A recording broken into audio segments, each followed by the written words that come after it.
And to that piece of lieutenant that's always on his podcast, bash us, him.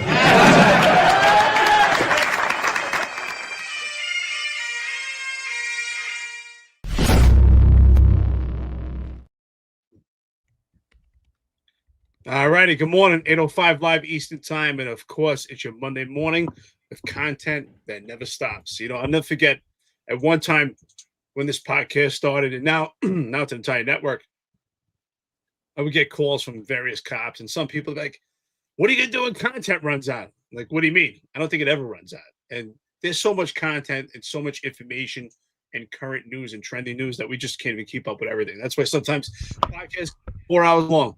Anyway, so Marlon, good morning. John banged in today, put in at 28. Any former NYPD or any active NYPD know exactly what I'm talking about. If you're an outside agency, tell us what do you call a day off? For the NYPD, you submit a form called a 28. And if you're just a regular police enthusiast, what do you think about actually submitting a form to get a day off? What do you do in your company? What do you do in your life? Especially if you have your own business, what do you do? And for most people that have a business, some people think, oh, you get to take all the time off you want. For some of those people, it's extremely tough to actually take a day off. So good morning, brother. Let's jump right into it. What do you think about today's topic? Yeah, good morning, guys. Good morning, chat. Hope everyone had a great weekend. Who we got in the chat so far? I see Stephen S., Terry Moran. Terry Murnane. Sorry about that. This YouTube and the changes to the username make it very difficult to read from afar. We have Joe Mango, Sleepy, Patrick Donahue, 1804 Banks, Chief Lukash, I see he's already in there, and we got Mikey G and Hardcore. Yeah, good morning, guys. What do I think about this? I think we talk a lot about this on the show about the subjective nature of the NYPD in 2025, and I'm thinking that this is just another clear example of why it is subjective. And when it comes to everything, when it comes to discipline, when it comes to especially when it comes to discipline. And we've given plenty of examples in the past there, like for one, the reason why we're even here is because of the subjective nature of the NYPD in terms of the vax mandate, and then them giving Eric all those charges in that short amount of time. So there's a lot to talk about here, and I'm ready to get to it. So now we're doing this podcast and we're doing the network, and it's been over 3 years already. And so I ask myself all the time, how do we get here, right? Like how did we get here to this point? And the reality is it's because of something I've been saying for a long time. And there's a 3-tiered system in the NYPD. And it's as clear as day. I don't think anyone at this point can even argue with me. I haven't even heard anyone tell me, oh, you're out of your mind, or that's crazy. Because it's true. And what is that system? And even before, let's put that to the side for a second. Even before I get into that, we often hear, and if you're an outside agency, I'm curious what your agency says, right? For the NYPD, former and active, and even just regular New Yorkers, police enthusiasts, they know we refer to the NYPD as the job. Something we've been hearing for years. The job. And what is the job? And people always tell me, oh, the job sucks. This is going on with the job. That's going on with the job. And I would always say, well, who is the job, or what is the job? And to me, the job is people, right? And that's who the job is. The job is the chiefs of the job, the upper echelon, the 1, 2, and 3-star chiefs, mostly the 2 and 3-star chiefs, to actually have a stake in the policies and procedure of the job. It's the people that run the job. So when you say the job is dead and the job sucks, really, it's people who suck. It's bad leadership. And that's what it comes down to. The job are the chiefs. They're people, and they're the leadership. And that's tier 1.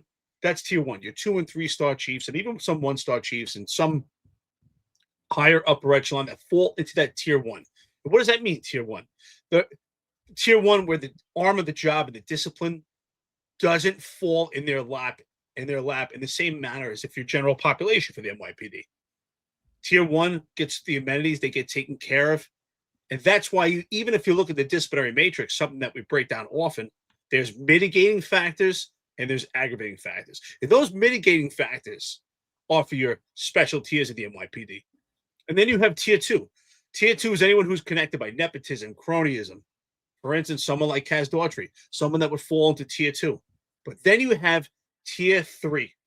Sleepy Joe says Kaz is tier 0, his own tier. You might be right. I might have to add another tier, right? A specialized tier. But then you have tier 3. And that's where I fall into. And Marlon and John and Sal. And that's general population. That's the people on the job that don't have special connections, that the discipline, the arm of the job actually falls onto them. And that's why when you look at the thumbnail, you say, wow, one hand here, right? It says you're fired by Jessica Tisch, and one says you still got a job. And that's what it comes down to. If you're tier 3, general population, the arm of the job, discipline, policy, and procedure will fall into your lap harder than anything else. But if you're tier 2 and tier 1, it's a far different story. And that's what we're talking about here. There shouldn't be a 3-tiered system, right? It doesn't matter what rank you are. You wear the same uniform. Policy and procedure should fall in your lap and should be equitable and distributed properly. But that's not what we see here. No, it's not. So what we're specifically talking about today is the case of Lieutenant Joseph Abdelmeshi. I hope I'm pronouncing that right. It's he's a lieutenant in he was a lieutenant in community affairs who's been accused of trying to evade 20,000 in tolls and congestion pricing by using his by basically using a department vehicle to go to work. Basically, he would park his vehicle at a department facility and then use that department vehicle to continue going into Manhattan. And the entire issue here is that as of right now, the lieutenant has representation in John Scola, and he has a pending suit against the city for discrimination. He's alleging basically that he's been singled out, and there are other people in the NYPD who are using the same who are using the same tactic to evade tolls. Basically, he doesn't really have a vehicle assigned to him, but what he's doing is kind of using the vehicle to still as his own to kind of avoid tolls. And I'm gonna say that he has a point here, and I think this is pretty much gonna be an easy suit for Scola, because I think ultimately the job doesn't want to get further into the weeds about who's using which vehicles are assigned to whom, and whom actually needs those vehicles, and who are properly assigned those vehicles. Those category I believe it's category 1 cars. Because if you dig deep enough, you're going to find many people in the NYPD who are using the same who have these same vehicles and really don't need those vehicles. We talked in the past about Kaz using one himself when he was assistant commissioner, when he really didn't need one. But I think John Scola is going to have an easy one with this, because I think there are many people using this, and like the lieutenant complains there, he was authorized to use it by Richie Taylor, who's Chief Richie Taylor, who we've talked about also in the past. I think ultimately, if anyone has an opportunity, John Scola did an appearance on Sal's show. I think it was John Scola's first appearance on Sal Greco's show. And what John Scola said, I found so interesting, and it really highlighted the emphasis and the power and the amenities and the benefits that the Chiefs get. And it was another indication, like, okay, this is why these guys don't want to ever leave this job.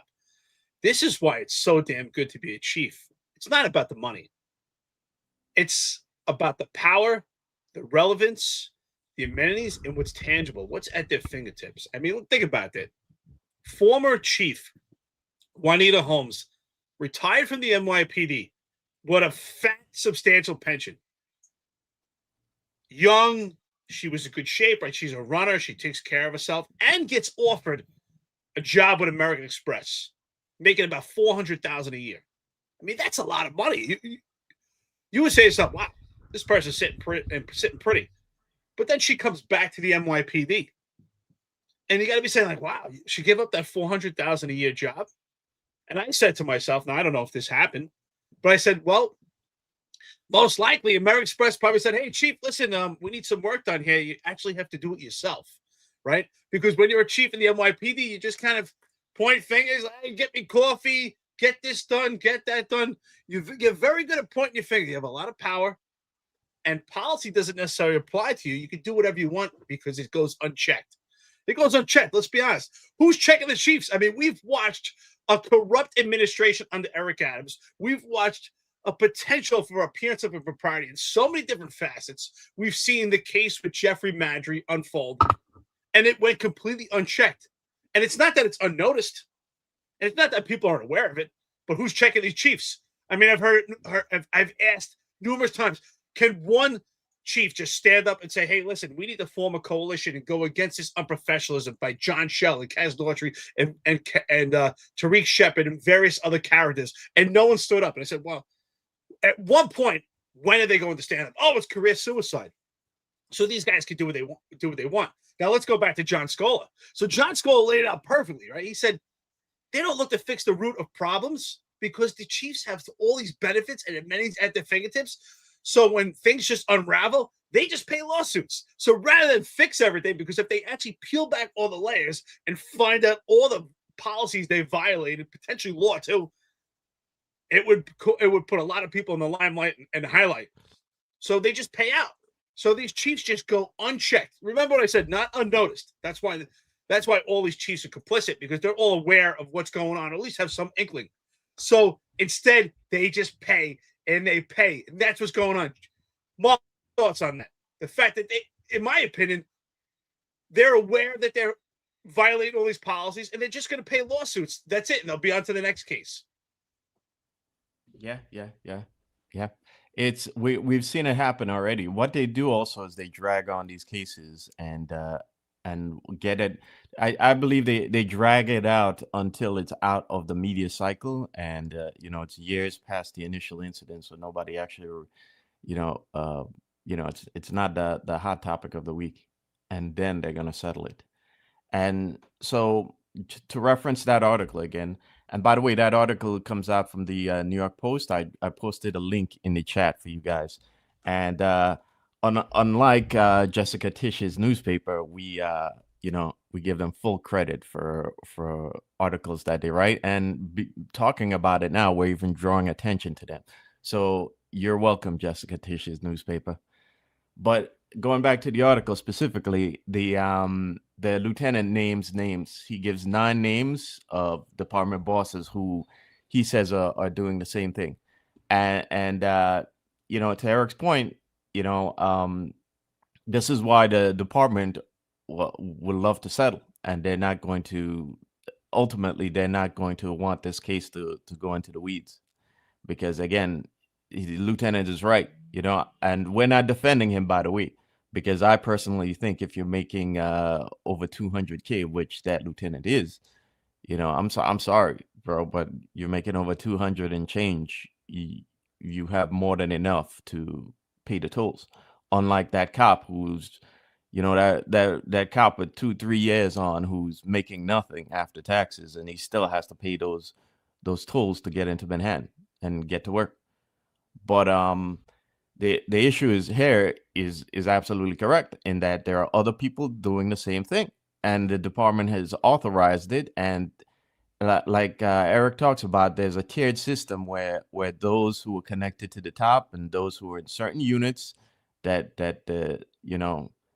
regardless of whether they need the vehicles, they get access to it, and the system is, there's room made for them in the system so they could use these vehicles to commute and save on gas and tolls. And the arbitrary, the rather subjective nature of the discipline here is e- endemic of the overall system. And we just to go back on what we've talked about like the overtime abuse, the the issues of recently with Faison we talked about, and Richie Taylor. And look, both of those things came up in the news over the weekend as well, and there still hasn't been any discipline for Taylor that we know of, whereas Faison was pushed out. So again, there's the disciplinary process is subjective, and it's based on who you are and who and how close you are to the top of the NYPD. And apparently, in this case, the lieutenant wasn't, he wasn't close enough to the top, because he's facing discipline, whereas the other people who are alleged to be doing the same thing. And I can tell you for a fact that there are other people in the NYPD doing this, and they're not facing any discipline right now. Yeah, and that's why I say there's no doubt about it's prevalent. I don't think anyone can deny it. There's definitely a three-tiered system, and someone, I think it was Sleepy Joe, said that Kaz Daughtry should be tier 0. The bottom line is, whether you agree with it, if there's a three-tiered system or 8-tiered system, it's not an equitable distribution of discipline. It's not fair and equitable, right?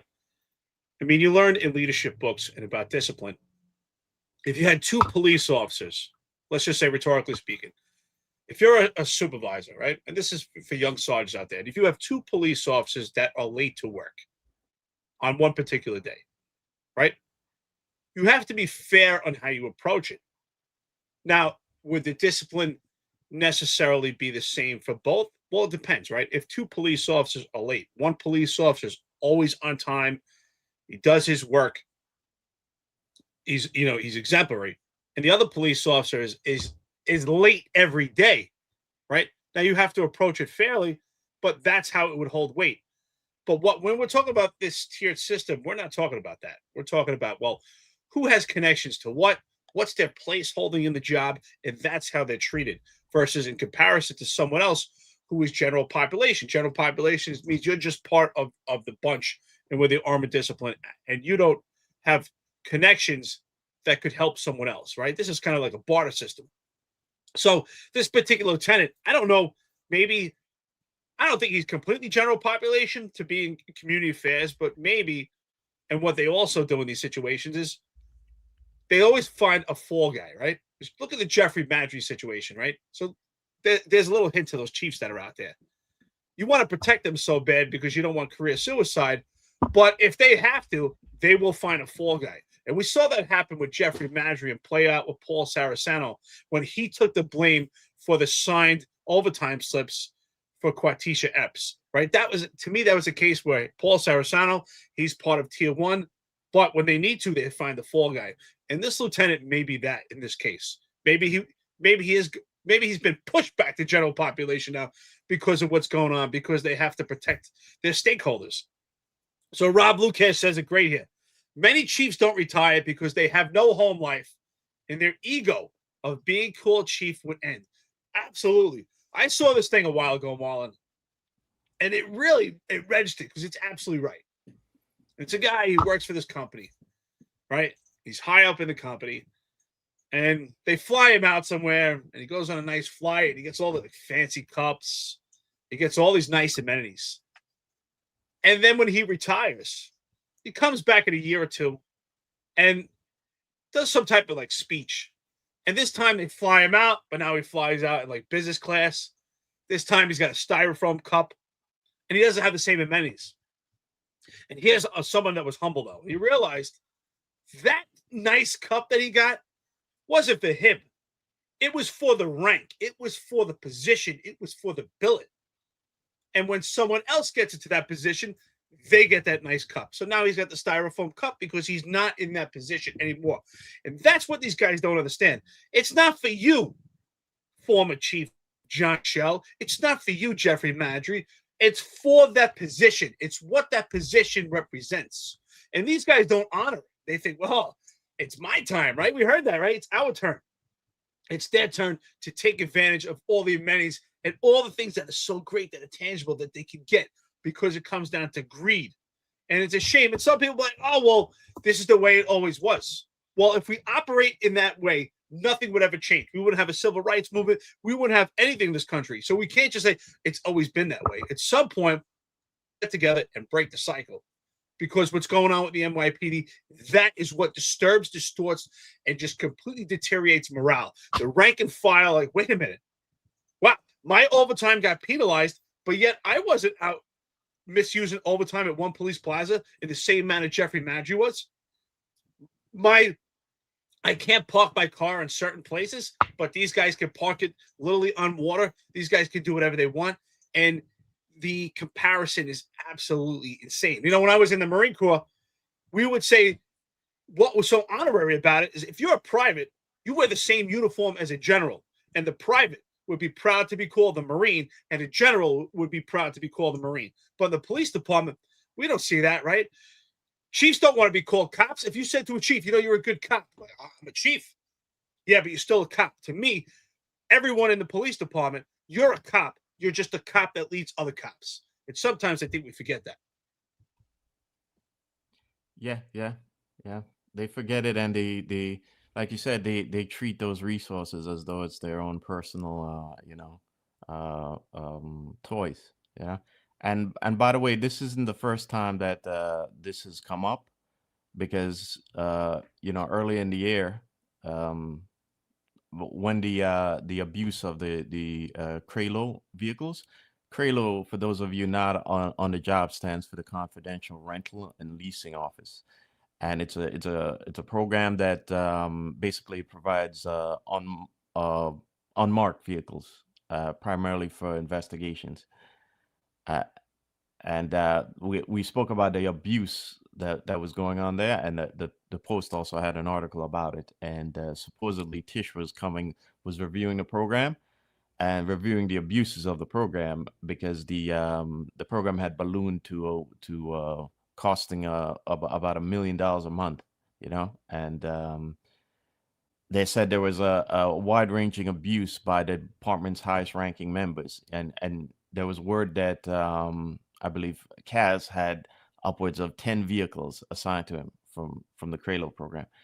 And again, keep in mind, Kaz was deputy mayor of public safety and deputy commissioner of operations just before that. And neither positions have any actual operational duties. He's not running any real divisions in the NYPD or in the city, because all the units that supposedly he was supervising, even as deputy mayor of public safety, have their own commissioners in charge. So this has come up a lot, and when I see what's going on with this right now, and why I believe the department is eventually going to let it let it fall out the news cycle, is because the abuse probably goes very deep. In this case, the lieutenant is using a Category 2 vehicle, which is really assigned to basically assigned to his unit and not assigned to him, which would be a Category 1. So I I think this is a major problem, but it's not just in the vehicles. It's the job in general. It's again that tiered system where people at the top, and unfortunately it tends to be a lot of supervisors. By the way, the white shirt immunity.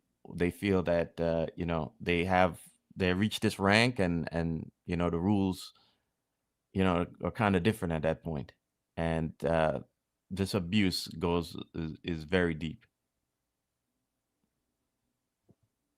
Well, I think there's no doubt about it. They're not saying it, right? No one actually says, "Oh, hey, now I just entered into tier 1," but they know it. They know that now, at some point in your career, whether you move up by rank or your connections get even stronger by nepotism, cronyism, you've entered a realm where it's like, wow, now I'm untouchable, right? And I think it's kind of like, I would say it's kind of like an unwritten rule that they know, hey, you've now entered this circle, and hey, this circle here, this tier 2 circle, is not penetratable. No one here is getting any discipline. You're in tier 1, you're in the circle, you're good to go. Until, well, this part you have to agree on, until they have to find a fall guy or a girl. If they have to find someone to fall upon, you'll move right back to general population and it'll be over for you. They did it to Paul Saraceno. Luckily for him, ultimately nothing really happened. He was more of the fall guy in the public eye. But if you actually look on paper, did anything change his financial status, his economic status, his social liability? Not at all. It was just more of an appearance, but they did find someone to fall it onto. How does it fall onto Paul Saraceno? Jeffrey Madry was the chief of department. That was ultimately his full responsibility. If that doesn't tell you what tier 1 is, I mean, you need to wake up. Wake up. There is a tiered system in the NYPD. It's a 3-tiered system. If you're in general population right now, you know exactly what I'm talking about. You're like, damn, I go to the precinct, I work hard, I was getting 60 hours of overtime a month, and now because some chief decided to make one police plaza his playroom, and the first deputy commissioner did not do her job and balance the overtime in the same sense when she testified to it, you're now being held to some formal liability and you're held responsible. Like, I don't know what goes on there. You're just a cop that's working hard and trying to make ends meet, and you have to pay tolls, and yet you've now faced the arm of the job. Beauty of the Struggle 2 says, with great power comes great responsibility. Yes, they do have great power, but this is not going to humble men and humble women. The problem is because they enter the system, and in order to move up in rank within the NYPD, and especially the way it is right now, you have to be willing to play ball, right? If you're Eric Dim, John McCary, Marlon Bethel, Sal Greco, Ron Layson, Rob Lukash, you're not going to enter that realm right now and make it any further because you're not willing to play ball. You say, you know what, my moral principle is not for sale. And that's what's going on. Their moral principle and their souls are for sale. And I believe once you give that up, I don't know if you could get that back. Once you start owing favors and you've already, you've taken the cookie out of the cookie jar and everyone else saw you, they all have leverage on each other until it's time to have that fall guy. So don't put yourself in that position. It's just not worth it. At this point, we're able to be a challenge, unfiltered leverage on you. I think that's that really changed the game. What we say, Mal? Yeah. No, I was saying you froze for a second, or that maybe that was just me on my side. Yeah. No, I just think that. Go ahead. No. I was gonna say that not just Saraceno, but in a way Epps kind of was too, because I'm not defending her and that, but the point that we're trying to make here is that the punishment was subjective, because we still haven't gotten to the bottom of the other names on that list. Remember, the Epps wasn't the one with the most overtime on that list. The most overtime was actually civilians from the 911, from communications division. And I still want to know how the civilians were able to make 2,000 hours of overtime in a year. Okay, because when you do the math on that, it's not possible to be. You couldn't be traveling to work and doing that much amount of overtime. So I suspect they might be still at home, working and doing and collecting the overtime. And if we're going, the point I'm trying to make here is that if we can't just subjectively discipline who we want and the people that are protected get away. It has to be equal for everybody. Okay. And the thing is that the job likes to provide a scapegoat for it, and then brush the issue under the rug. And then those people who fight the subjective nature of that discipline, they drag the case on out for years, and then quietly settle and move on. They protect the system rather than actually fixing the problem to begin with. And they did that to Frankie as well. Frankie Palguacci, his case. His lawyer Eric Sanders pointed out the numerous flaws in the hair testing, and rather than fix those flaws, which the department should have done years ago, the department now rather fires him and keeps that old system in place. And we all know there's going to be further suits in the future about the testing process. So the problem is the department protects protects a flawed system rather than correcting the problems to begin with. They would rather throw the scapegoat out there, punish them, than actually fixing the problem. If you fix the problem now, you don't have any of these issues later on.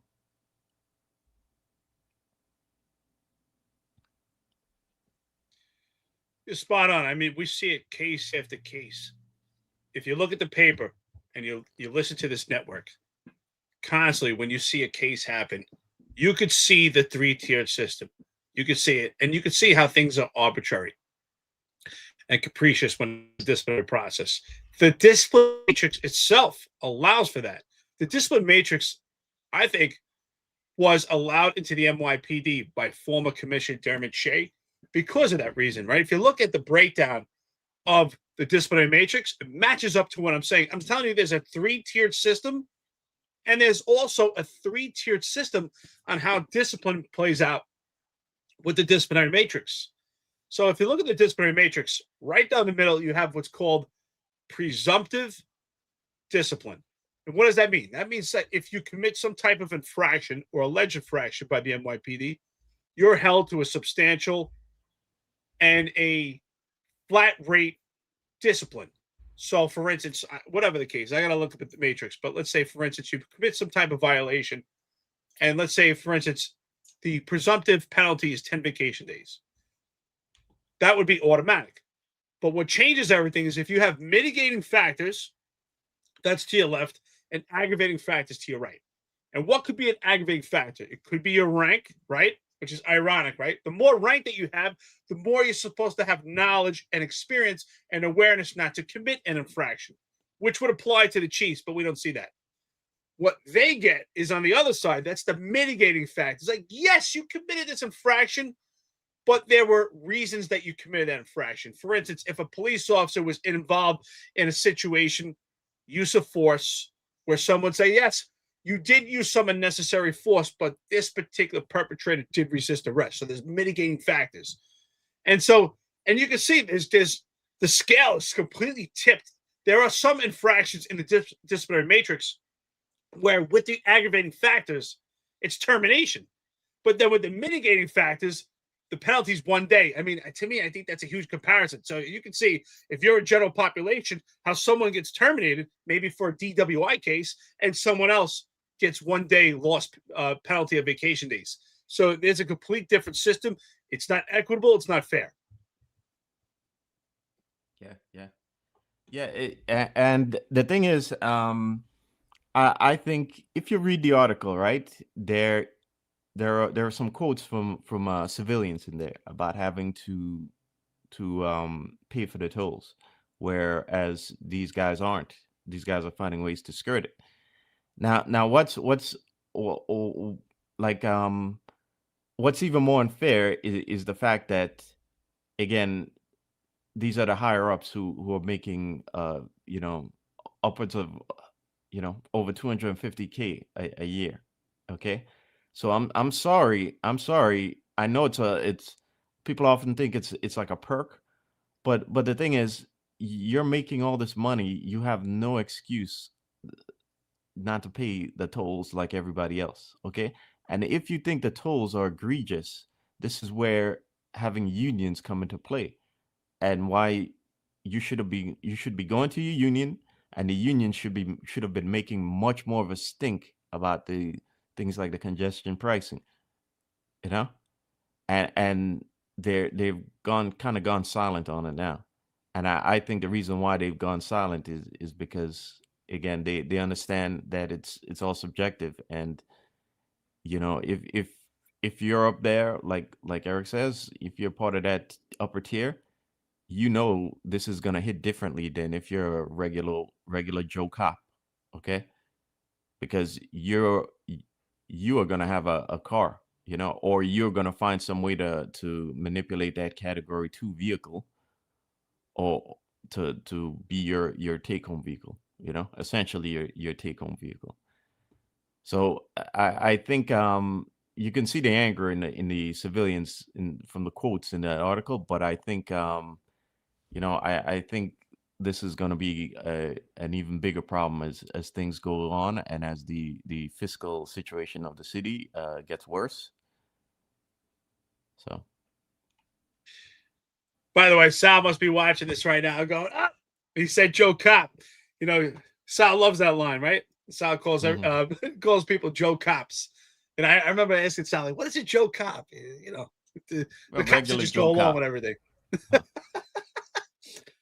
You know, I just want to be fair and say I do believe that every job, even in law enforcement, deserves some type of perk, right? Because I mean, if you worked for Best Buy, you worked at Home Depot, if you're in retail, you would get a discount. If you worked for a hotel, maybe you would get some type of amenities there. Every job deserves something. The problem with the NYPD, it's not distributed evenly and fairly. It's not like, well, everyone has this perk that you don't have to pay a toll, or everyone has this perk and access to a car.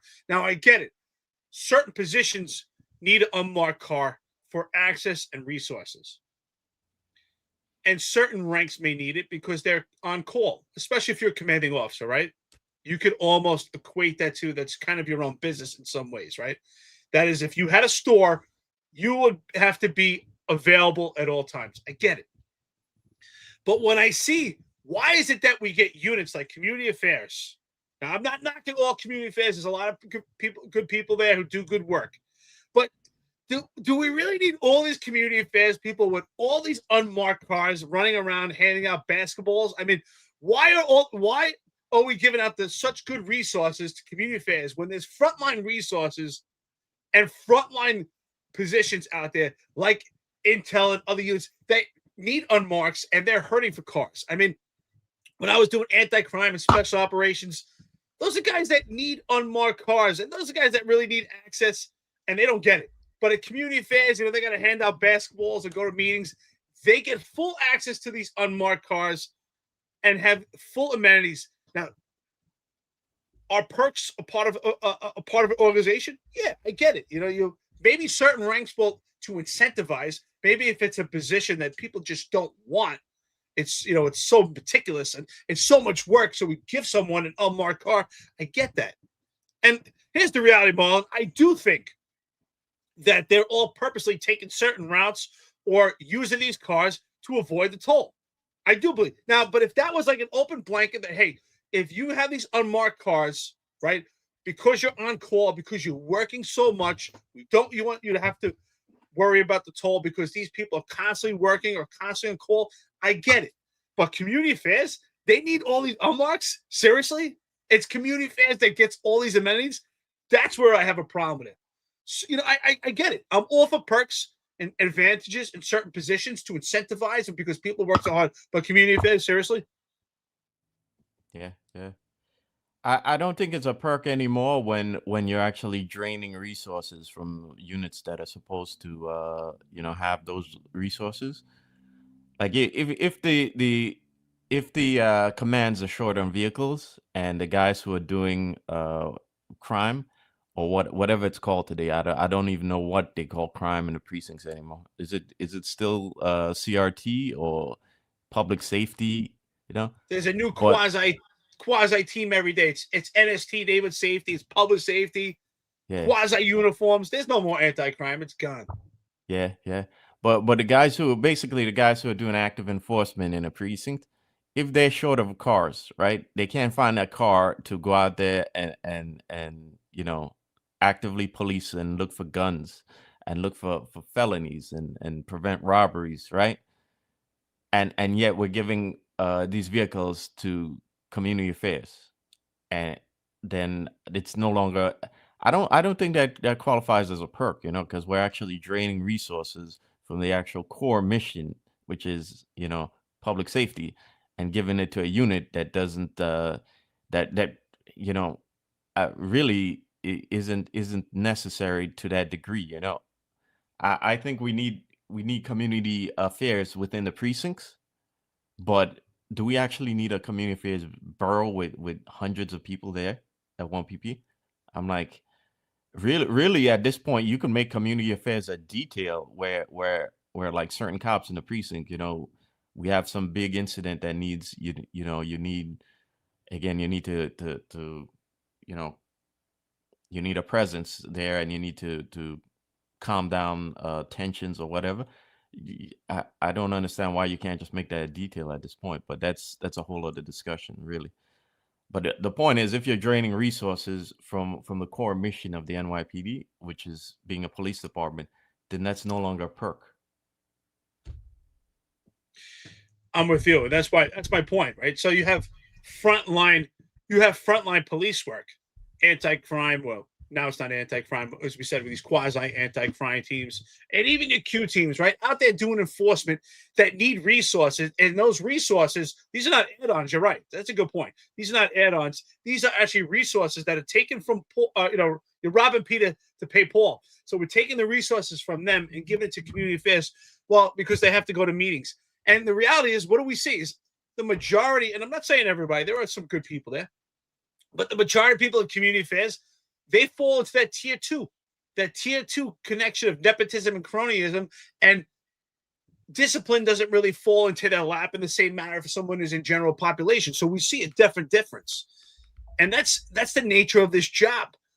And the nature of the job. Who's the job? People. It's the people at the top that want it that way, right? Because they have all these connections and they have all these favors, right? The chiefs at the top, they want community affairs to have these connections. Why? You might be saying to yourself, why? Why is it so important to community affairs? Why? And Marlon, you know this, because community affairs has access. Community affairs has access to politicians.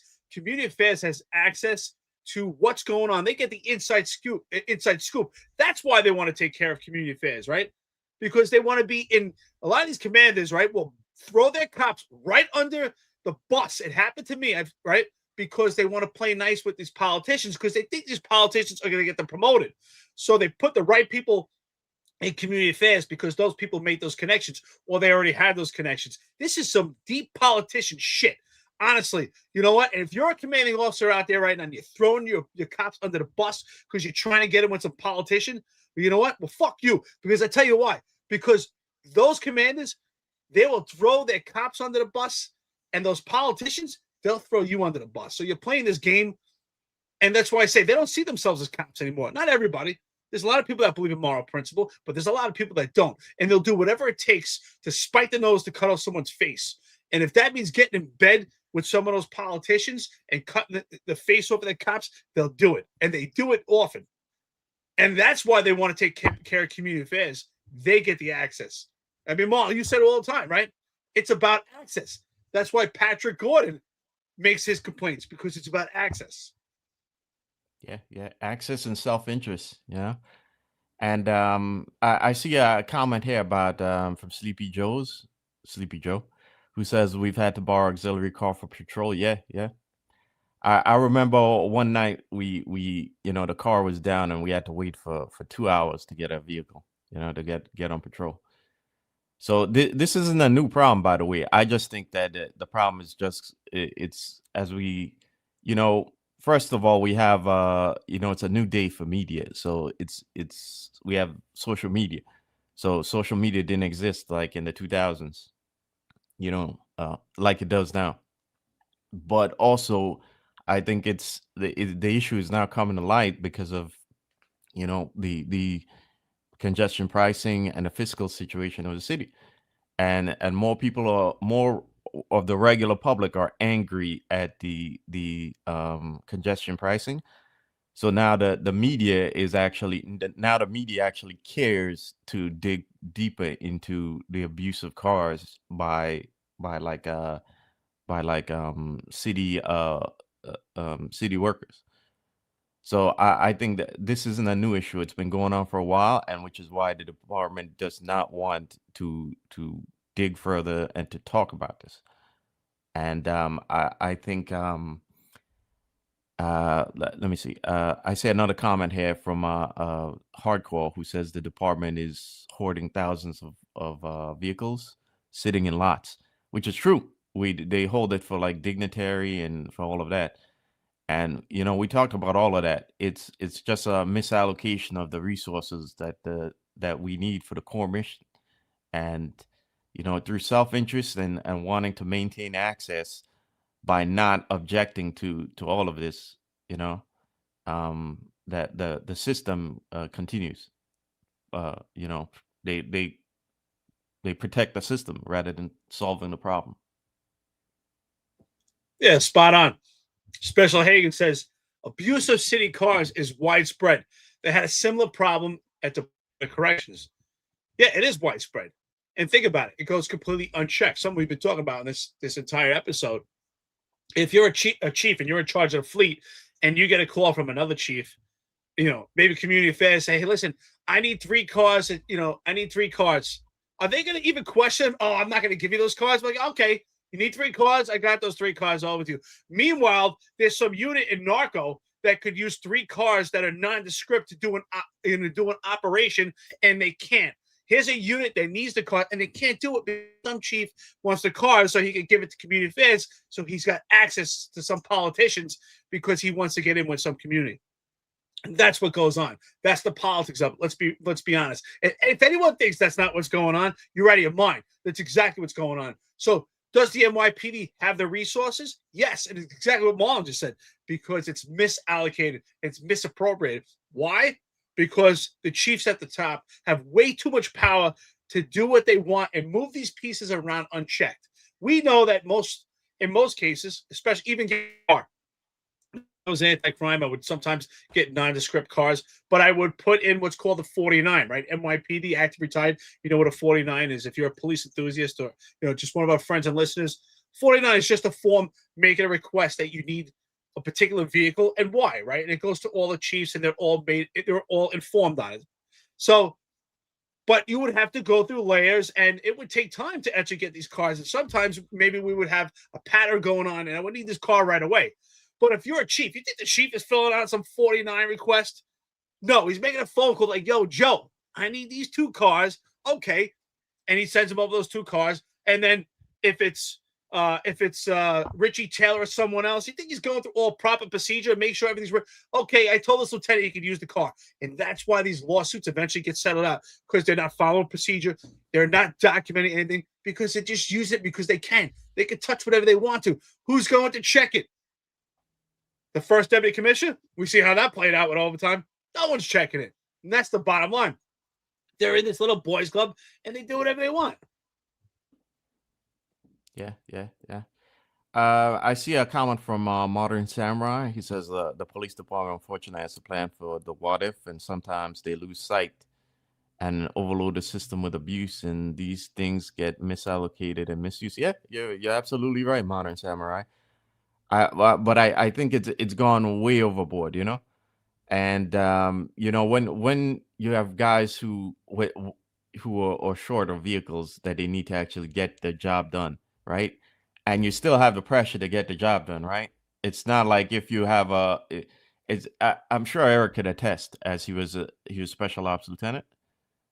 If your guys don't have a vehicle that day, can you go to a ComStat meeting and say, oh, I'm sorry, we just couldn't go on patrol that day. We couldn't get any activity that day because we couldn't find a vehicle.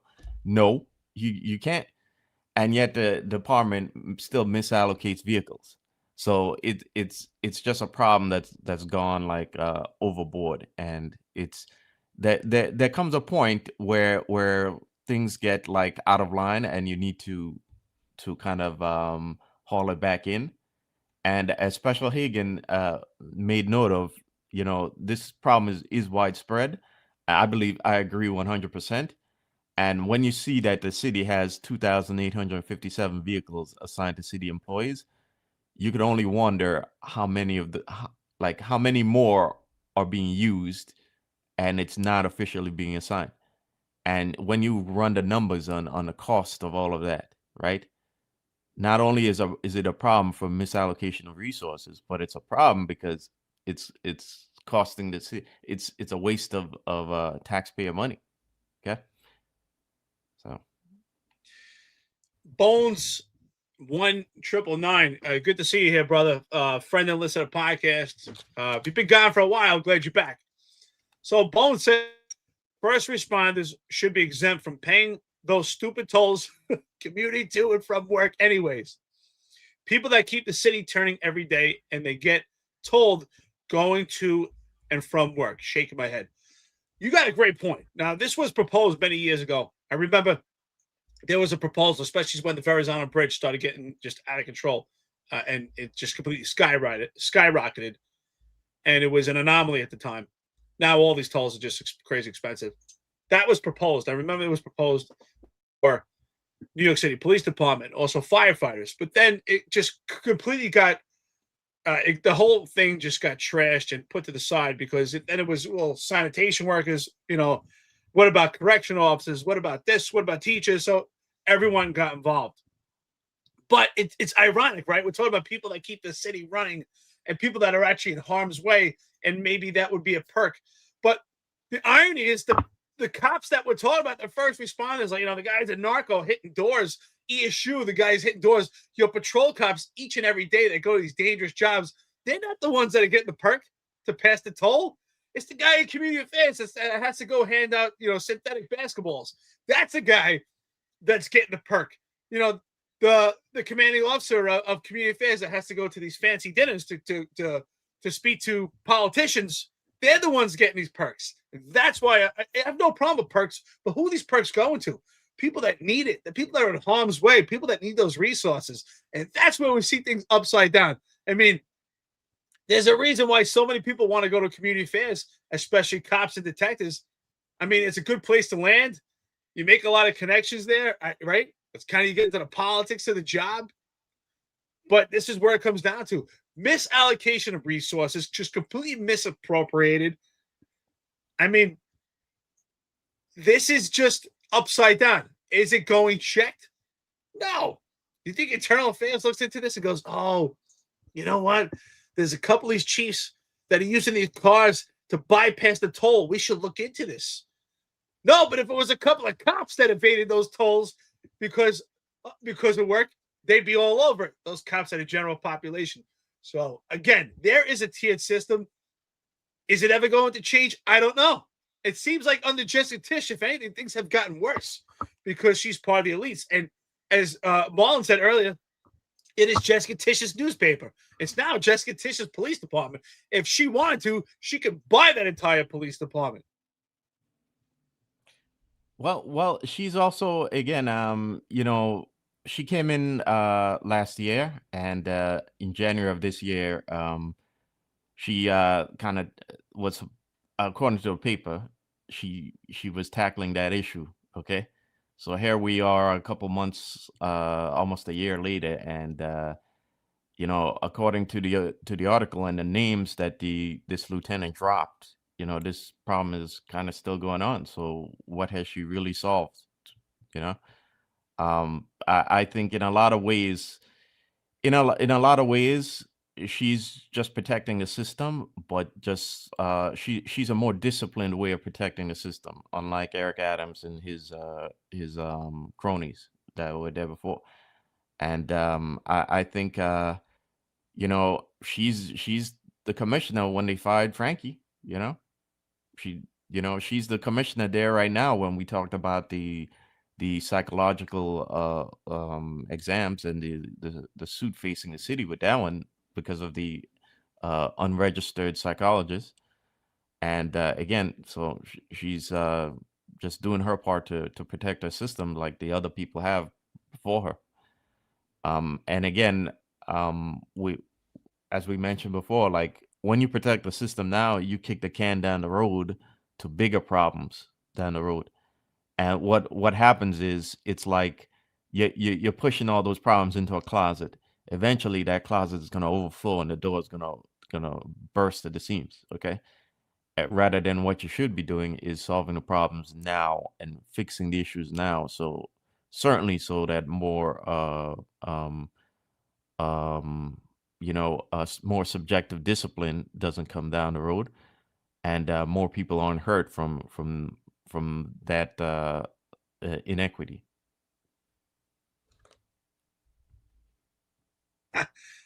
I think Mikey G is spot on, brother. Mikey G, great friend to the podcast. Good morning. Thanks for always being with us, brother. He says the NYPD is just like the Game of Thrones. You either win or die. You know what? You're right. Because if you think Game of Thrones is fantasy, just look at the NYPD. The NYPD is exactly that. Spot on. And that's why it comes down to that tiered system. If you're general population, off with your head. Rhetorically speaking here, before you know, we are on YouTube. But rhetorically speaking, off of your head. But if you're in tier 1 or tier 2, business as usual. Everything's fine. You know, I mean, look, Marlon Bethel was terminated. Terminated. He didn't even know he was terminated. He was out on leave. He was out with no pay. And then he had no idea. John, I'm sorry, Marlon. Did you even know you were terminated, or you had to call and find out you were terminated? No, I called and find out, and they didn't even know if I was terminated or not. Okay. Now, because the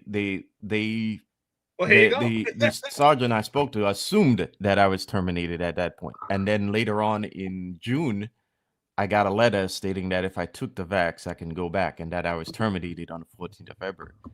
So, again, I was never notified. I was never given due process. And now, as we said before, it's not about the vax. It's about due process, and it's about the system protecting exactly poor policy and not giving due process, because they still haven't apologized to me and to you guys who had to take that nonsense to keep your job. But the reason why I bring that up, right, is the fact that, first of all, it's wrong on so many different levels. But the fact that Marlon was out on leave without pay shows he was general population, right? Because if he had the right connections, if Marlon, rhetorically speaking, if he was in the Hispanic society, or he had some type of pull in community affairs with connections to the politicians, they would have reached out like, hey, what's going on with this guy? Oh, he's home right now. Well, let's correct this. Let's get this fixed. But because he was general population, he was discarded. But if he was in the right tier and the right connections, they would have been trying to figure it out, or they would have bypassed any policies and rules so that he would not be terminated. Just to show you, I think there's a great correlation and a real good flashpoint when you look at Marlon's case. Because you look at Marlon's, and you look at Sal's case also. Here's another one. Talk about being hit for being general population and not being in the right connections. Sal gets offered a deal, right? I think it was 30 vacation days and a year probation, which he shouldn't have gotten anyway for any relationship with Roger Stone. Absolutely ridiculous. But because Sal took it to administrative trial, it was like, oh, you want to come back and you want to fight with the job? Then they terminated him. Then they utilized the disciplinary matrix, and then they took the aggravating factors against him, just to show you how the disciplinary matrix is a weapon. That disciplinary matrix has got to go. Former Commissioner Dermot Shea sold out the entire job by allowing that. But of course, he had to pave the way for his offspring and pander to these politicians. And if you say, what do you mean pave the way to his offspring? Well, his son, went to the detective squad with 18 months on the job. He just must be so amazing. He probably could cure cancer. But this is what goes on, right? Because he's tier 1, part of that upper echelon taken care of. Absolutely ridiculous. Mikey Cheese says, what, Eric? Where are the unions? That's the real joke. Absolutely. Unions, who? Who are you talking about? What unions? Because at the time, there were no unions. They were just completely MIA. And if anything, they were completely in bed with the enemy, and they just rolled down the welcome mat and said, no problem, and steamroll. You want to get rid of some of these cops? There's no doubt in my mind there's a number of casualties that are kind of guesstimated every year where they're like, you know what? Yeah, we'll lose 100 cops. Just take care of the union and promote so many people. There's no doubt about it. The union didn't fight for me. The union didn't fight for Marlon. The union didn't fight for John. The unions just laid down. That's a problem. And that's why one day we have to start our own independent union, because it's time. It's retired people and people that actually have a voice, and people like us, people like this network, people like our friends and listeners, because the unions, just as I told you earlier, they need favors. They need perks. Believe me, pull their appearances and put these guys in uniform out there doing patrol in a marked car, and they're not getting fancy lunches. Believe me, you'll see a lot of people being retired. You'll see a mass exodus in the unions. Yeah. The unions don't do anything because, again, they understand that the nature of this episode should just be titled "The Subjective Nature of the NYPD," right? And because the higher ups understand it, the unions understand it, and unions in particular know that since the job is subjective on everything, right? And they need to maintain their access, they're not going to object to it, because objecting to all these problem policies will make them lose their access, right? So they're not going to object to that, but they're going to use the subjective nature of the department to make sure those who are like those who are closest to the union, or maybe even those who make us think about it, they'll use the subjective nature of the NYPD to get around those policies. In the case of, let's say, like let's look at the congestion pricing, right? They're not going to speak up about it because they know that they're going to have department cars. Especially if you're in a supervisory unions, they know they can, they could pull certain favors here and there more easier and get that supervisor access to make them use the category 2 car as a category 1, effectively as a category 1. So they'll use the subjective nature of the department to get around poor policies, and that's how they keep things moving. And you, as the guy who doesn't have access to the upper tiers, you just want to get your job done, you're shit out of luck, okay? And in my case, the union, in me and Eric's case, the unions don't care because, again, we're not closest to the unions, we're not closest to the upper tiers of the NYPD. And if you speak out about the poor policies that led both of us here, you're going to lose access. And they don't want to lose access, because losing access will eventually kick them out of the entire progressive complex, industrial complex, which continues even after they leave the job. And because when they leave the job, they just go work for these security firms that are all connected to Wall Street and connected to these politicians, these progressive politicians. So, it's they leave us leave us to our own fates, and protect the system in place. The more and more we talk about this, I think it's spot on that the NYPD is Game of Thrones, right? One Police Plaza is almost like that's the ruling class, right? That is the ruling class of One Police Plaza. I mean, think about it. What Jeffrey Madry walked away and got away with, just untouched, is unimaginable, right? Just think about it. If there was a commanding officer, right, at a precinct, just think about that, right? Because I believe in leadership at every level has to take ownership and has a lot of responsibility. And it's extremely subjective, exactly what we're talking about. If a commanding officer did the same thing that Jeffrey Madry did in the same manner, but at a command, not at One Police Plaza, it would be a lot different, right? Even though that person has rank, but not as powerful as One Police Plaza, which is the ruling class. We would see a different outcome. I mean, Jeffrey Madry just completely came out untouched. Did Quatisha Epps get the most overtime in the NYPD? No, I think we completely clarified. But the manner that it was distributed would have been completely different, played out somewhere else. But no, not because, well, I think that Mikey G is spot on, because it's Game of Thrones. They're the ruling class. So in the Game of Thrones, right, you either win or die.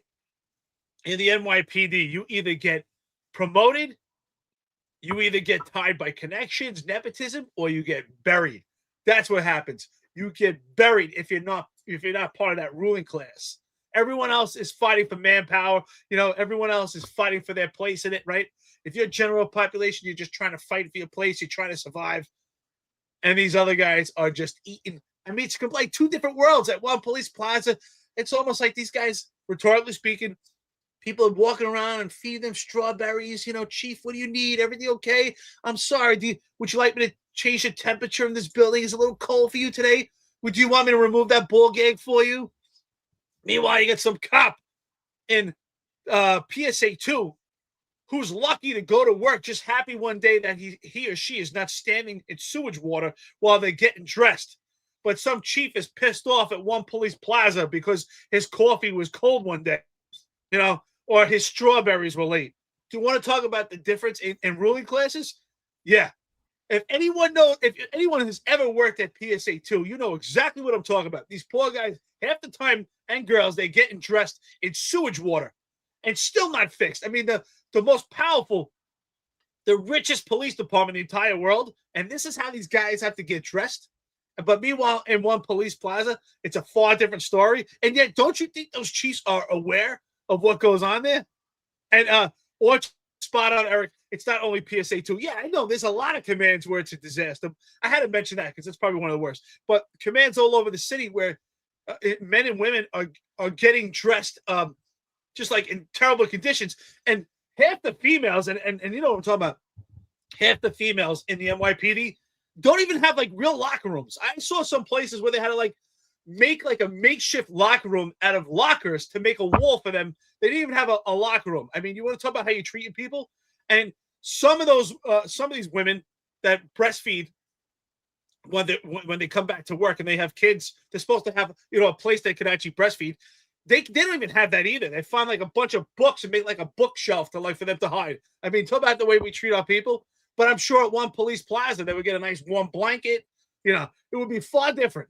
Spit 72 says no locker rooms but breast pumping stations. Yeah, I mean, they were supposed to put those breast pumping stations, but they don't even have those. Some places have them. Well, yeah. So the NYPD does things that they would never allow for even the public, you know? Like for instance, like sure, the department has done a good job of cleaning up the some of the facilities, okay? But for the most part, a lot of the restrooms in the locker rooms are filthy, okay? They're filthy. And they allow this, but you know, if the public, you know, if the public came in to use one of the restrooms in a police station and they saw it was in the condition of a lot of the locker rooms, it would be like outrageous, right? But they allow it in the locker rooms, you know, and this, you know, a lot of the conditions on the job are like this, okay?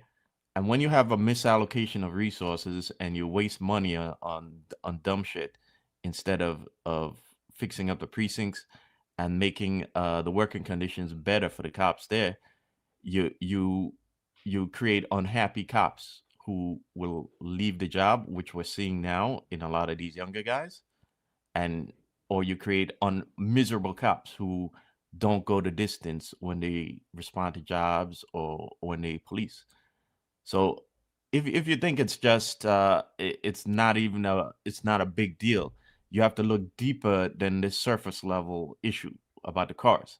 The deeper issue here is about the misallocation of resources and how ultimately that's making the cops miserable, okay? And how ultimately it's degrading the quality of the policing product.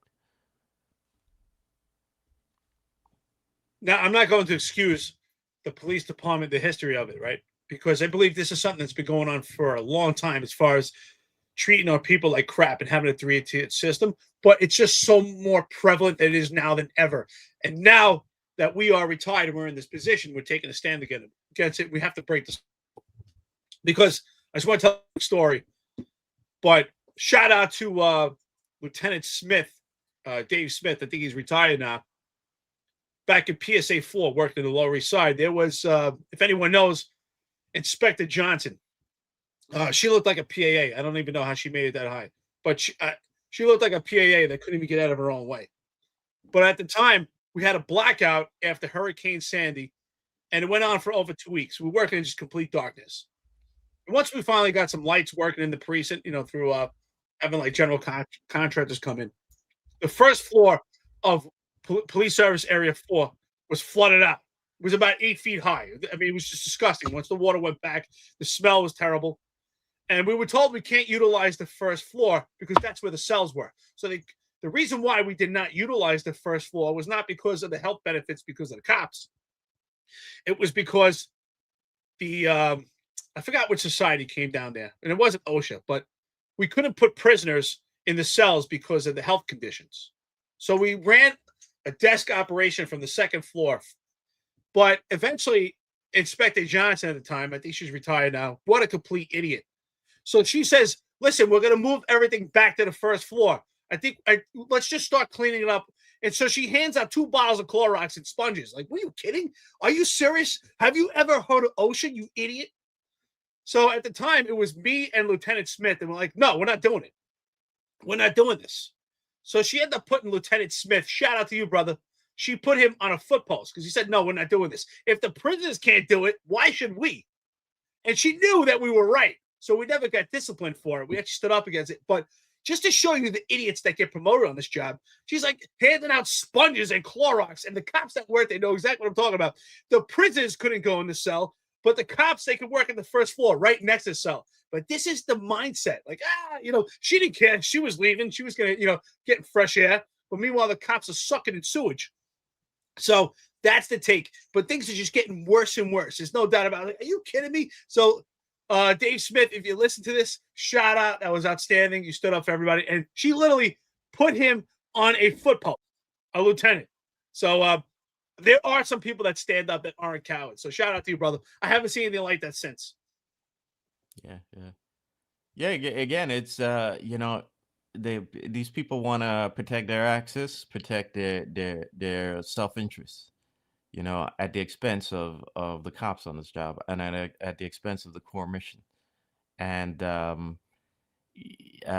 it's terrible that things have come to this point, but I suspect that we're gonna see things get even worse as the fiscal crisis. I keep saying it all the time, and I know people are like, "When's this gonna happen?" You're crazy. The city has tons of money. Well, I'm saying that they're doing a great job of trying to obscure what's happening under the seams and kicking the can down the road further. But there are plenty of people openly talking about it now, and I'm not talking about people in government, by the way. I'm talking to people that really matter, like unfortunately, like Larry Fink or the other guy Ken Griffin, who's the Citadel CEO. These guys are big money Wall Street guys, and they both talked about the fiscal situations of big blue cities. And in case of Larry Fink, he's talked about New York City, and how we might be in trouble. So they're doing a good job of hiding it, right? But what I'm saying is that as things go on and the city doesn't have the funds it once did, they're gonna have to start making cuts somewhere, right? And when those cuts happen, you're gonna have all these people who are manipulating the system at the top are gonna be fighting. It's like it's like you put food in a fish tank and all the fish are trying to, hungry fish. You drop a little food in there and they're all fighting for the scraps. So I think we're gonna see this problem get even worse, and we're gonna see the public get even angry at this because government finds ways to nickel and dime them more, and they see city workers abusing the problem. They're gonna get more angry at us, and thinking that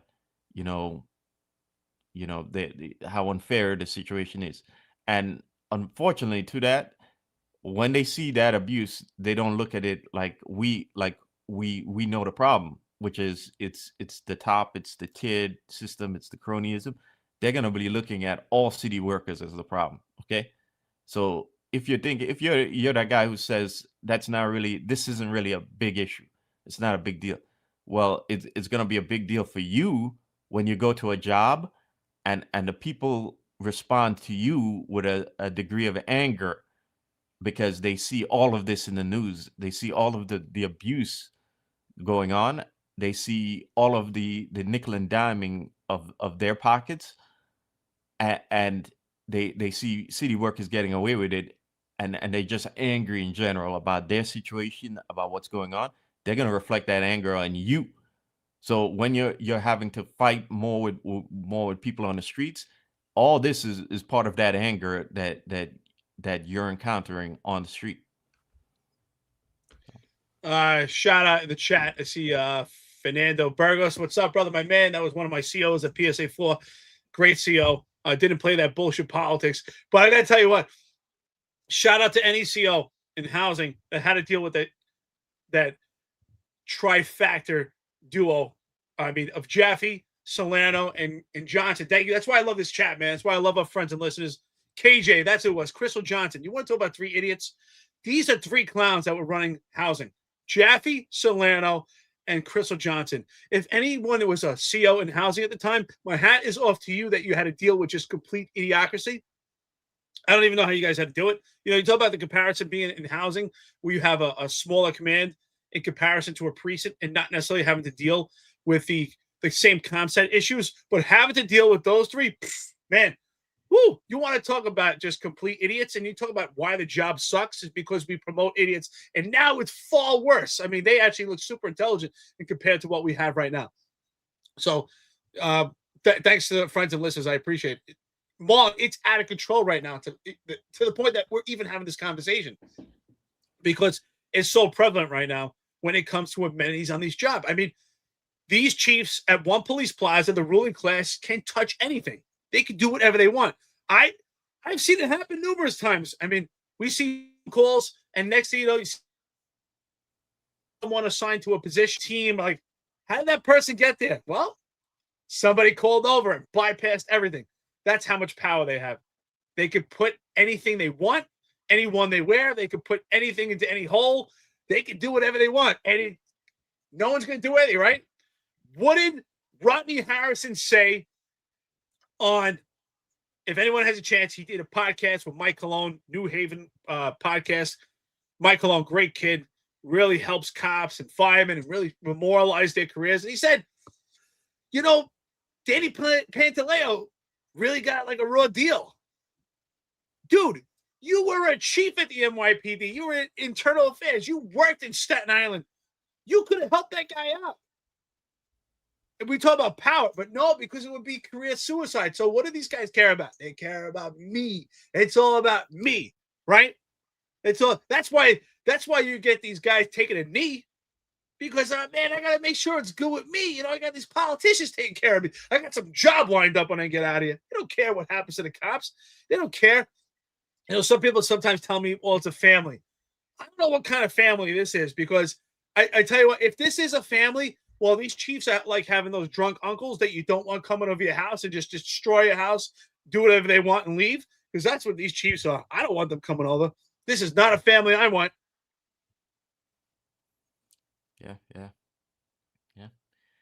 Yeah, guys. So almost an hour and a half in, and you know, if you guys haven't already, just smash those like buttons and kind of share us out so we can you know, get ahead of those algorithms.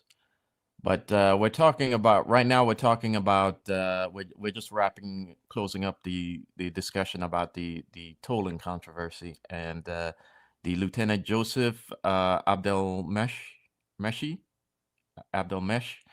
who is facing department 10 times, discipline. Marlon. Come on. Well, he's facing the discipline for the department for basically utilizing a department vehicle as his own take home, you know, and trying to get around the tolls and congestion pricing. So just to wrap it up, this conversation, guys, yeah, it's like we said, it's much bigger than just this simple particular case. It's about the subjective nature of the NYPD and how things don't matter. You know, certain rules don't matter to you if you're closest to the upper tiered ranks of the job. And if you're one of these guys who have certain who are finding ways to get around the department, get around certain things, like in this case congestion pricing, right?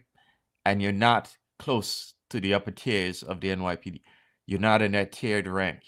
Okay, you're not one of these cronies, right? Then should you be paying attention to this? Yeah, you should, because what's going to happen, like the lieutenant here, when if your name lands in the paper, if people find out that you're you know, you're finding ways around these rules, right? They're gonna toss you to the wolves and protect the cronies and protect the tiered one people. You're gonna end up like this lieutenant, and you're gonna have to find a John Scholar or an Eric Sanders to defend you, because you're gonna be the sacrificial lamb. That's and the department is gonna continue on with the same flawed policy while you have to fight for your job. So should you be paying attention to this? Of course you should. I challenge anyone to challenge us and tell us that we're wrong, because I stand by my convictions on this, that there's absolutely a tiered system in the NYPD. I can actually show you case after case. Marlon can tell you case after case. We told you some cases, but think about it right now. We have cops getting transferred because they're 5 minutes late to a detail, or they get transferred because they don't have a body camera on at a detail. Transferred. You want to talk about discipline? That is, I mean, that's changing your entire life by transfer you. That could change your commute time. That's changed your whole apparatus. That's changed your whole baseline of what your appearance and your day looks like at work. That changes everything. Getting transferred because you're 5 minutes late. Yet Jeffrey Madry was at the ruling class at one police plaza, the chief of department, and running the command at his fingertips, like a fat guy at a greedy meal. And Jessica Tisch let him retire. It just did the total bliss. Total bliss. Yeah. But yet someone goes to a detail and they're 5 minutes late and they get transferred. And then this, I spoke to a cop the other day, unnamed, who had a situation with a DWI several years ago. And this cop is facing termination. There's plenty of cops that had DWIs. It's not something that's new. Am I saying it's right? No, but there's plenty of cops that had DWIs before that went on to have prevalent careers, and they became chiefs on the job. There's chiefs on the job that are now retired who took the life of someone else that had an accidental discharge, which in the Marine Corps, for me, that was considered stupidity and means you were incompetent. And also cheated on their taxes. There's people that have lied on the job and have made it to deputy mayor of public safety. But if you're late to a detail for 5 minutes, you get transferred, or some issue with your body camera. So don't tell me that it's not subjective. So that's why you're right, Paul. This should have been the NYPD Game of Thrones, or this is completely subjective, and that's what it is. At no point, there's no way that the police commissioner, who's the king or queen of the NYPD, we talk about Game of Thrones, is looking at a case and go, what should we do here? What's fair? It's really like, well, what's their connection here? Oh, the general population, fire them. Oh yeah, tier 2, tier 1, take care of them. And that's what we see. And that's the discipline matrix. Mitigating factors, we'll change it to take factors. You're getting the arm of the job against you. And that's what happens. Is anyone here going to challenge me? It's not fair. There's, for me, I wasn't able to get promoted to captain because of the CCRBs against me.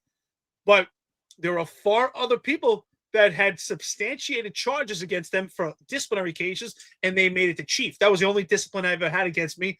And in reality, there wasn't any discipline because I never got a chance to take them to trial. So, and I'm not the only case. At this point, I could care less, but I have to use this story to fight for other people. If anything, the NYPD did the best thing for me. I'm very happy with my life. I'm very happy where I'm at. Very happy to be a voice for those that are voiceless at this point and fight for what's right. Because we can't just say, oh, the job's dead. It is what it is. What the unions like to tell you, they kick you under the table and say, take it, kid. It's okay. No more of that bullshit. No more. It's time we break the cycle and we change it. Because if we don't stand up for it, it'll never change. It will just get worse and worse. Jeffrey Madry was eating up there like he was Fat Albert. He was doing pretty damn good. But some cop in a precinct can't even get 20 hours of overtime. You got people that are on the verge of retirement right now and can't get the same amount of overtime that they got last year because of what happened in one police plaza, and that's now affected their pensions. So everyone else gets affected by it. And then we wonder why is morale in the toilet? Well, and then you say, and you would hear cops say it for years, the job is dead. The job sucks. Who is the job? That chief that's on your wall in the precinct that you have to look at a stupid picture every day? That's a job. The guy that doesn't come to the precinct, and the unions also. Those unions that come and they hand you those little keychains, take those keychains and throw them in the garbage. Seriously. Yeah. Everything is subjective. And keep in mind, in this case, Richie, the lieutenant is saying that Richie Taylor, Chief Taylor, authorized his usage of that vehicle, and it doesn't matter here because is Richie Taylor gonna get questioned about it? No, nope. They're gonna throw the lieutenant to the wolves, and just like how if we let's go back to the case of Detective Smith in Brooklyn North on the Chief Henderson, right? Chief Henderson allowed her to stay home and work and do the overtime. And when things go sideways, is Chief Henderson facing any discipline for doing that? No. The department looks to throw Detective Smith under the bus and let Henderson skip off into retirement, right? So we see it time and time again, and it doesn't matter. At this point, even if a chief were to tell me it's okay for me to go around these rules, I wouldn't even do it because that chief isn't going to stand up for me if things go sideways. It's me that's going to be facing discipline, even though the chief said it's okay for me to do it. Okay. And by the way, tangent, I'm hearing things are so bad. I spoke to a friend of mine over on what day was it, Friday or Saturday, and he told me basically that basically he retired, and he tells me things are so bad there that guys are getting details, right? They're getting uniform details a day before retirement, and I'm like, things are basically like so out of whack right now with the job that you could kind of understand why like all the veterans are running out the door and nobody wants to stay anymore. Not even the young guys want to stay anymore because it's just they all look at it like a stepping stone for bigger things, you know. So It's funny you say that, right? Because I was talking to John the other day, and I'm like, I got calls from a couple of guys, and one in particular, my buddy, you know who you are. I'm not going to mention his name. We were texting the other day, friend and listener to the podcast, and he said, "You know what? You guys are actually don't even realize it's far worse than what you guys have been saying." And John said, "Yeah, you hear the same thing, And I'm like, "Wow, it's like how much worse could it actually be?" I mean, I've already had this vision in my head. I felt it myself. Just the tides get so bad, and now it's like it just keeps getting worse and worse. Like, how bad could it get? And I mean, we're here. Julio Tavers, Vega, thank you so much for the coffee and donuts. $20. This is our first. By the way, this is our first set of coffee and donuts here today. No, we actually got one from earlier. We did. What do we got? Yeah. We got let's see who we got here. I'm shout out to Benny Boy 7670. He gave us $2. Nice. Yeah, okay, well that's you can't. I don't even think today you can get a coffee for $2. Julio, but thank you very much, brother. Appreciate it. Julio Tavis says $20. Please add this amount to the congestion pricing donut fund. Yeah, I mean, what the funny part is, right, Marlon? The funny part, really, the lieutenant is making a complaint about the same thing that he's doing, but it comes down to that he was given permission.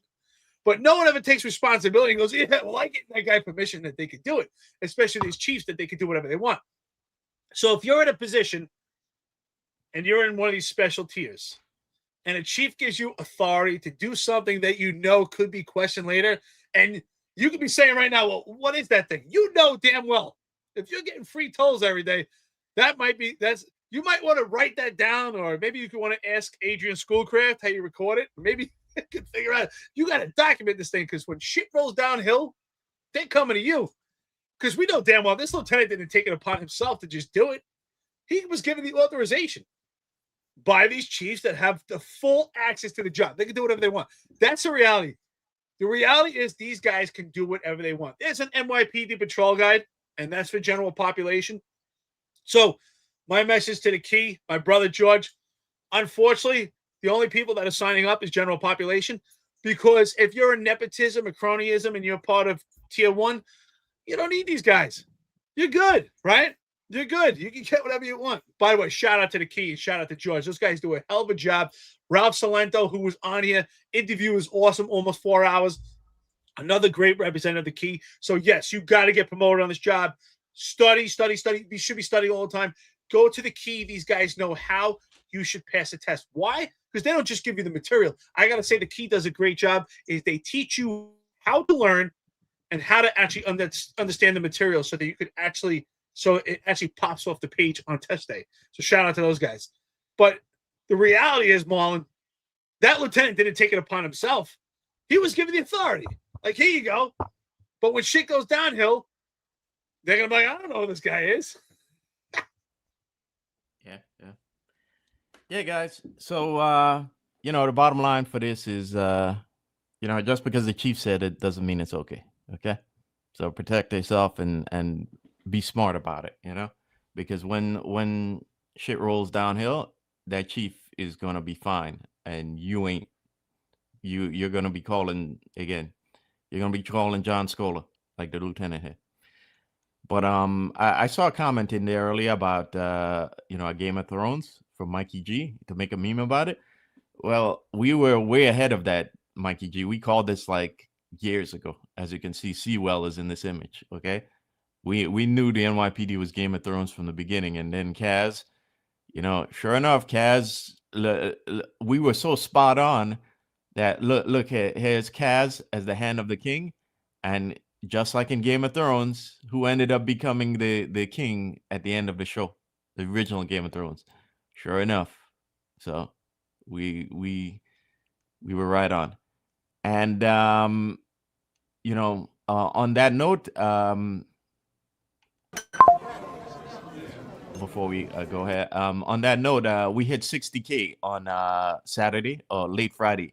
So we just want to thank you guys for thank you loyal viewers, and thank you haters for getting us there. And again, you guys, especially you guys who are in the chat regularly, you're part of us too, because I don't think the show would be what it is if we don't see the regular faces in the chat.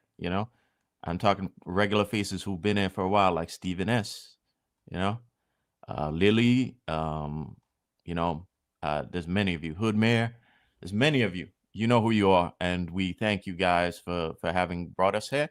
And should I play this at the end, Eric? I'll leave this at the end for those of you who haven't seen it. I just want to say, we'll definitely play at the end. I just want to say, really, honestly, it has been an amazing experience starting this podcast and then branching out, becoming a network. And now we have this amazing team. And I couldn't be happier, man. What an awesome group of guys. It's amazing how life works, right? I crossed paths with John short, as rookies. We worked together in our first 6 months. And then we would see each other here and there on the job. And I never worked with Sal. Marlon, I never worked with you. I worked for Ron. My boss was under him, and I never got to work with Rob Lukash, just an appearance at the riots, and working with Jack, somebody young that is not wasn't from the police department profession, and Tom Joyce and Pete Faselli, just two awesome guys. We build a hell of a network and team, but we've gotten so much success right now with our subscribers, and it couldn't be just us. I want to thank you, our friends and listeners. Thank you so much for being so supportive and your engagement. It really helps. And I want to thank you guys for always reaching out and offering help. A lot of times, so many of our friends and listeners, especially S and Stephen Unfiltered, Patrick Donnie, call if there's anything you need, and Hassan, just people that have reached out. And if I forget your names, I apologize. There's so many people. You guys have reached out and offered help, and how can we help you grow? And even our haters, and I think the haters, honestly, and trolls, they're really disguised as fans. So I want to thank them too. They really made us grow, and I think we have to keep growing. And at some point, I've said it 3 years ago, and I think that's a reality, is that we eventually can become an independent union and really help the cops and really have some footing in it. Ron Lason says, come on, Eric, it's just a small little podcast that nobody's listened to. Yeah, you know what? You'd be surprised. Small steps lead to a big future, a big success. So thank you, everyone. I really appreciate it. Like, share, and subscribe as always. And Marlon will definitely play at the end. You got any thoughts on today? I just want to say one more thing about what's going on. Keep your head up. If you're in this job right now and you're at that 10-year mark and 15-year mark, you're part of general population, take it for what it is and take my advice. Take the amenities that are afforded to you that you can actually touch. And I'm not saying abuse it, but if you're sick, go sick. Something I used to never do. I used to go to work sick. I went to work with broken fingers. I went to work. My back was out of whack because I thought I was doing the right thing. I wanted to be there for the guys. I wanted to they always told you, oh, if you go sick, you're looked at as like kind of like a lazy person. If you're sick, go sick, take care of yourself, because they're not going to take care of you. I have, some arthritis and some pains that I have right now are because I never documented it. Document it, take care of it. If you're out there and you're doing a good job, write up those medals, because unfortunately no one's going to do it for you. And put in those applications for units. And if you get denied, just put that in your pile. If you ever need to sue the job because you're being discriminated against, you know what? You have ammunition. I'm not saying you should go after them. And also read books on leadership courses and become a leader. Even if you don't get promoted, become a leader. And if you think when you retire, what am I going to do? You have so many skills that you have that can transition to other forms of work or create your own business. There are so many opportunities out there. So don't sell yourself short. Don't sell yourself short. That's really important. You have a lot of skills, and you're a valuable person when you're in law enforcement to a lot of other agencies for the discipline that you have, the motivation, the dedication, the ability to work as a team. So that's one thing. I'm always tired of hearing people say, what am I going to do? What else can I do? You could do a lot more. Yeah. That's some great advice. That's some great advice. I agree with everything Eric says. We're gonna keep growing, and we're gonna keep doing our best to help clean out the rot on the job, because again, you want to leave the place in a better situation than when you got there. And I can tell you, as I also live in this city, and we have property in the city, okay, and we all have family in the city, okay. So we want our family to have the best police service that when they, God forbid, they need to call 911, they need to get the best cops responding to them, okay. And they need to feel that the service that they're getting is equitable to the amount of God knows the amount of taxes they pay in the city. So we just want a return of the NYPD that we joined, and not the continued destruction that we're seeing right now. Okay? So yeah. Michael M says, former Chief Michael Marino, how you doing, my brother? Awesome guy. I love this guy. He says there is life after the job. Absolutely. So I used to always tell my cops this: your life is one big story. Make the NYPD or any law enforcement profession, whatever you do in your life, part of your story. That's not the whole story, right? You are not a part of the job. The job was a part of you. And so it's a part of your story. Modern Samurai, $60. Here we go. Coffee and donuts. Thank you so much, brother. I appreciate it. 60 for 60 says, congrats on 60K. 70K right around the corner. Man up, carry the weight, and do the thing. Thank you, Modern Samurai. We appreciate it. Yeah, outstanding. And thank you. And I hope we all celebrate together. So, of course, thank you, everyone. It's your Monday morning. Marlon, always thank you so much for being here. Marlon is a secret weapon to the Finest Unfiltered. It really comes up with some amazing memes. That's not my wheelhouse. My wheelhouse is, talking about the legal justifications of the NYPD. But Marlon, man, I tell you, that is, he's a secret weapon when it comes to that stuff. Outstanding. John, I hope you're having a good day, enjoying it with your family. And, of course, all the Finest Unfiltered team. We're getting pretty close to Christmas coming out here, so the content will keep going. Tomorrow, of course, is Tuesday, Sal Greco, and Tuesday night, 10-4 Tavern. Tuesday night is really a special guest to me. Don't miss it. If I ask you guys, please take the opportunity. If you didn't watch 10-4 Tavern, watch it tomorrow. Tom Joyce and Pete Vaselli, they have a hell of a who's who cast a guest. And tomorrow, they'll have Anthony Imperato, who is the CEO of Henry Rifles. I mean, what an awesome guy. When Derek was battling, I'm trying not to cry here, my God. When Derek was battling cancer, Anthony Imperato sent Derek some holy water from Lourdes, France. And that really meant a lot. And just reached out and he legitimately said, if you ever need anything to help. So he'll be on Tuesday night. Check him out. What a human being. Outstanding. And Wednesday, of course, back as always. John should be back from, digging around wherever he's digging. I hope he's not hanging out with John Shell. And Wednesday night, of course, the Executive Perspective. And then your week, as always, we'll be back for our roundtable. Let's play John Shell. Thank you, brother. 60,000 subscribers. Let's keep rocking. We'll see you at 1 million. Wait, I didn't know that Mikey M was Chief Marino. Wait. Yeah. Let me. Yeah, that's interesting. I've had a couple back and forths with Mikey M on disagreements on Twitter. Nothing too heated, you know. But I didn't know that was Chief Marino. Yeah, shout out to you, Chief. Okay, He's but probably busting your chops because you're in intel. No, shout out to Chief Marino because I always say Chief Marino was a great chief, you know, because like when I was a rookie, they put us on a funeral.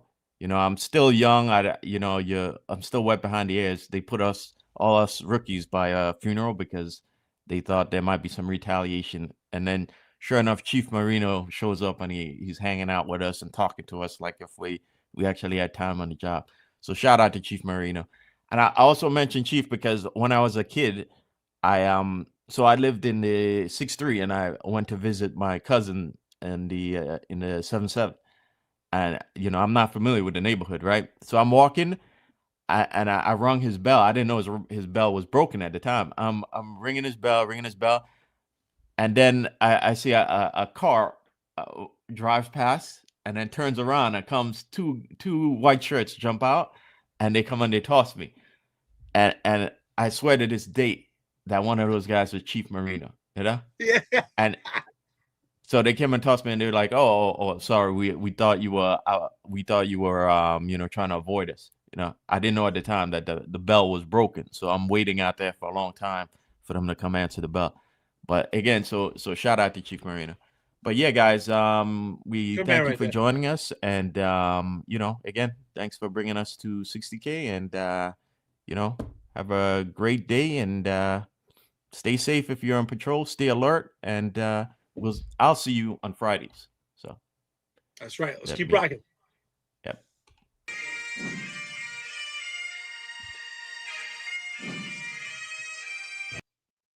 There's a handful of retired officers that don't live in the state that have a lot to say about the dream team, as I like to call it. All of a sudden, they retire and have a master plan on how to fight crime. But nothing.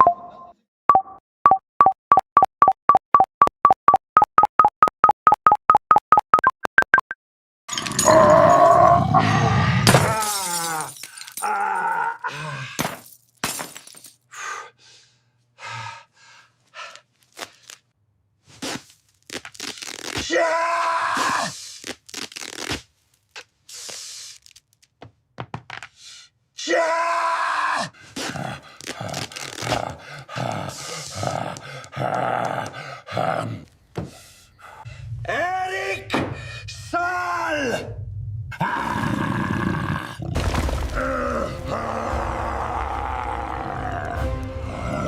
Eric.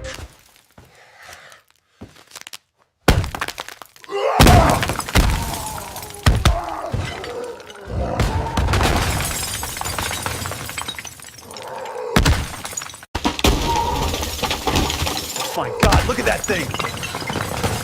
We need to get out of here.